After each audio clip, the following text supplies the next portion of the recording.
¿Qué tal? ¿Cómo están amigos y amigas de esta comunidad? Gracias por acompañarnos, por ser parte de la misma. Si no alcanzo a llegar para platicar con ustedes a las 8:30, es que sí tuve que internar a mi perrito Odín, entonces estamos yendo y viniendo para paliar la situación y que salga lo mejor posible. Le digo, mayo no ha sido el mejor mes para su servidor. Oigan, a ver, platiquemos sobre la nota política del día, sin duda alguna, el tema Alejandra del Moral, que ha generado una enorme cantidad de reacciones dentro y fuera de Morena, que ha vuelto a poner sobre la mesa este enfrentamiento en torno a qué tipo de personajes se les abre la puerta, si Morena requiere todavía de los mismos, si ya podría acceder precisamente a la hegemonía más de la mano de sus propias bases, de la propia ciudadanía. ¿Por qué seguir replicando lo que por necesidad tuvo que hacer Andrés Manuel López Obrador en 2017, cuando abrió la puerta de par en par a todos y a todas quienes se quisieran sumar a su proyecto? Son puntos interesantes que, insisto, han puesto en la discusión a diferentes analistas, a diferentes voces, simpatizantes de Morena, de la izquierda como tal, pero también la reacción por parte de los partidos de oposición ha sido furiosa, ha sido iracunda. De plano han dicho, es un ejemplo más, es una prueba contundente de que el señor Del Mazo rindió la plaza en las elecciones del año pasado, con tal precisamente de garantizar, ¿no? De garantizar su viabilidad y su impunidad en todos los sentidos, y con él, pues su gente más cercana. Pero vamos con la nota y después vamos con la opinión, si les parece bien, para que ustedes lo tengan todo junto. A ver, durante las primeras horas del día se dio a conocer que la ex candidata a la gubernatura del Estado de México, Alejandra del Moral, renunció al PRI tras más de 2 décadas de militancia, e incluso renunciar meses atrás a su candidatura a la Cámara de Diputados.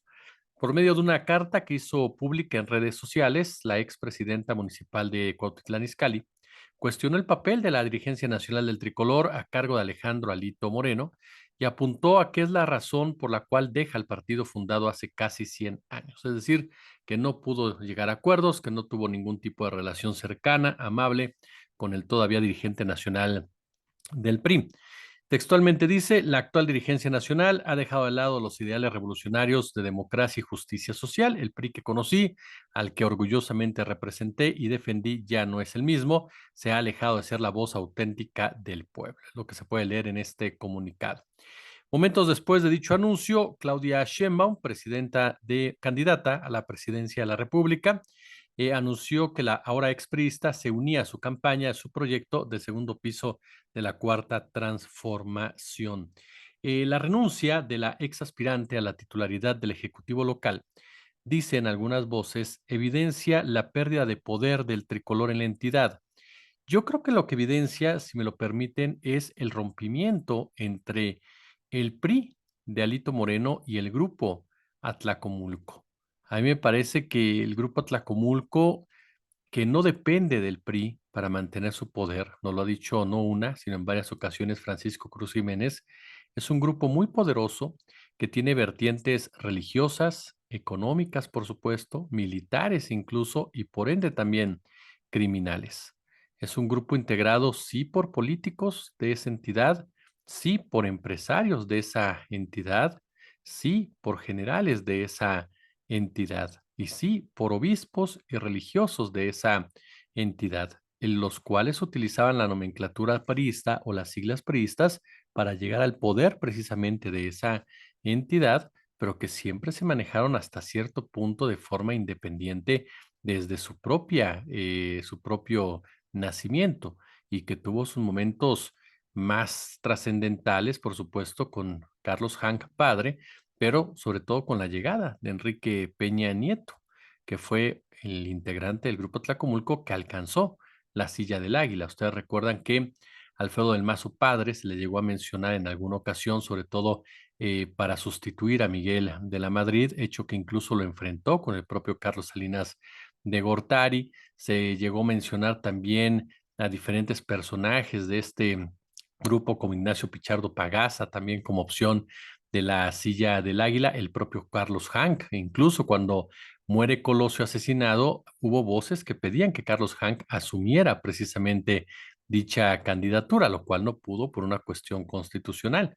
Pero el grupo Atlacomulco siempre se ha manifestado de forma independiente y ha ido sentando sus reales con base precisamente a esa política amenazante, traicionera, corrupta, la cual le permite llevar a cabo cualquier tipo de maquinaria, sea de explotación laboral, sea de criminalidad, sea de compra de votos. Alejandra del Moral era o es parte integrante, es parte de este grupo y a tal grado que él mismo la apoyó al 100% cuando decidieron precisamente que ella fuera su candidata. Incluso se le cerró el paso a Ana Lilia Herrera, quien ya reaccionó también y calificó a Alejandra del Moral como una traidora y una prueba abierta, palpable de la traición que hizo el señor Alfredo del Mazo, ¿no?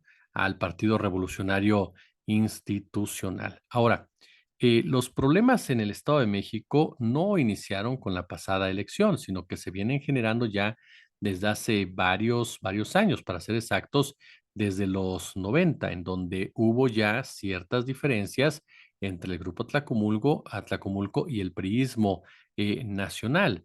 Entonces, ya desde ahí comenzaba a haber esta separación de intereses. No olvidemos, por supuesto, que aun y cuando Emilio Choifet, otro integrante de este grupo, fue secretario de Gobernación de Ernesto Zedillo Ponce de León, Zedillo le cobró la masacre que se generó de Acteal, si no mal recuerdo, allá en Chiapas, y todas las voces señalaron al propio Emilio Choifet, algo que dicen no le agradó propiamente al secretario de Gobernación, cuando el presidente de la República fue el que ordenó precisamente llevar a cabo dicha ejecución y que estaba perfectamente al tanto de la misma. Entonces, cuando se la cobran a Choifet, por ahí ya había algunas diferencias con lo que era el priismo neoliberal. También no dejar de lado que Carlos Hank fue un acérrimo crítico interno de Carlos Salinas de Gortari y uno de los hombres que más cuestionó precisamente el neoliberalismo priista, a tal grado que Carlos Salinas no una, sino en varias ocasiones habló de que a Colosio le había matado la nomenclatura priista, en donde se encontraba el propio profesor, como se le decía a este cínico personaje. No olvidar también, por supuesto, las diferencias que emanaron, ¿no? Con el propio Cedillo cuando éste decidió lanzar la candidatura de Francisco Labastida, cuando Roberto Madrazo era quien contaba con el respaldo del grupo Atlacomulco. Y finalmente podremos pensar las paces hasta cierto punto cuando se deciden por Enrique Peña Nieto, pero más allá de una cuestión interna en el PRI, seamos claros, Enrique Peña Nieto se convierte en el candidato ideal por la apuesta de los empresarios, de los medios de comunicación, así como también de otros personajes, la familia Serville, la familia Balleres, la familia X González, todo este grupo quienes sintieron que era el personaje adecuado para recuperar al priismo. Es decir, Peña Nieto ya no fue resultado de una lucha interna en el partido, sino más bien de una disputa interna entre el poder económico que ya controlaba a este instituto político. Pero yo recuerdo bien cuando Alejandro Moreno, ¿no? Se lanzó en contra de Alfredo del Mazo, al quien acusó precisamente de darle la espalda al Partido Revolucionario Institucional. Es más, si no mal recuerdo, del Mazo, no se presentó a ningún evento, lo cual fue tildado como una traición al priismo. El propio Alito Moreno lo acusó no una vez, sino en varias ocasiones de entrega a la entidad y aplicó, claro, la clásica de Alito, ¿no? Le dijo una vez que si necesitaba carácter, pues él hubiera prestado un poco, ¿no? Ahora, esa es parte de esta historia. Entremos al punto que mucha gente nos ha estado comentando a través del día. ¿Se vale o no se vale? ¿Afecta o no afecta? ¿No? La llegada de estos personajes como Erubiel Ávila, como Eugenio Hernández, como Adrián Rubalcaba, que aun y cuando van por el Partido Verde Ecologista, a final de cuentas son parte del ecosistema de la Cuarta Transformación. En lo personal, yo creo que se afecta. Yo creo que este tipo de personajes arrastran un desprestigio. No son personajes que puedan aportar nada diferente a lo que se ha hecho en la política mexicana durante muchos, pero muchos años, ¿no? Son personajes quienes están acostumbrados, por supuesto, a actuar con base en sus propios privilegios y en sus propias prioridades. Entiendo muy bien cuando mi querido y admirado Pedro Miguel nos dice por el momento que se vive, porque este hilo de Pedro Miguel es muy interesante, ¿no? En donde él habla, por supuesto, de la necesidad de una hegemonía, habla de la integración del plan C, y recuerda que aún y cuando en 2017 entraron varios personajes, tanto del PAN como del PRI, fueron muy pocos los que los traicionaron, caso concreto de Lili Téllez y Germán Martínez, y que Morena no se desvió ni un ápice precisamente de su meta, de sus principios. Y Pedro Miguel pone sobre la mesa un término retador, es decir, que las rupturas en el PRIAN, PRD, contribuyeron, dice, al tsunami de votos que se requirió para neutralizar toda posibilidad de fraude, lo cual es cierto, ¿no? Entonces, dice, se está repitiendo este error de apreciación del 2017, cuando se decía que se había marginado a la militancia como tal para que quienes llegaran a Morena desde otros partidos, pues simple y llanamente tuvieran opciones, ¿no? Y que a final de cuentas, dice, esas percepciones dejaron de lado el sentido común en el que se fundamentan dos reglas básicas de toda confrontación: dividir al bando adversario y fortalecer al bando propio. Y recuerda que la salida de Alejandro del Moral es un golpe brutal al PRI y a su bastión mexiquense, que sigue, por supuesto, vivo y que toca la militancia de Morena y de sus aliados, así como los millones que sin filiación partidista respaldan su movimiento, pues mantenerse vigilantes y exigentes ante el desempeño de los líderes, gobernantes y representantes y pedirles cuentas de cada uno de sus actos. Y Pedro Miguel toca un punto, este último párrafo que les leí es muy interesante, porque lo que dice Pedro Miguel, y perdón por interpretarlo, es la militancia tiene que exigirle a estos personajes que llegan que se comporten, y a los líderes tiene que exigirles que no les den más prebendas de las que realmente que darles. Y recuerda lo que dijo, ¿no? Eberto Castillo en el lejano 88, cuando habló de que había que superar el sectarismo y llamó a la conformación de un gran frente en el que se aceptaran a todas las personas que realmente quisieran participar. Hay más puntos de mi querido Pedro Miguel, en donde él argumenta precisamente la llegada de Alejandra del Moral, que se cuenta con el voto de confianza de Claudia Sheinbaum, y pues yo confío, ¿no? En Claudia Sheinbaum.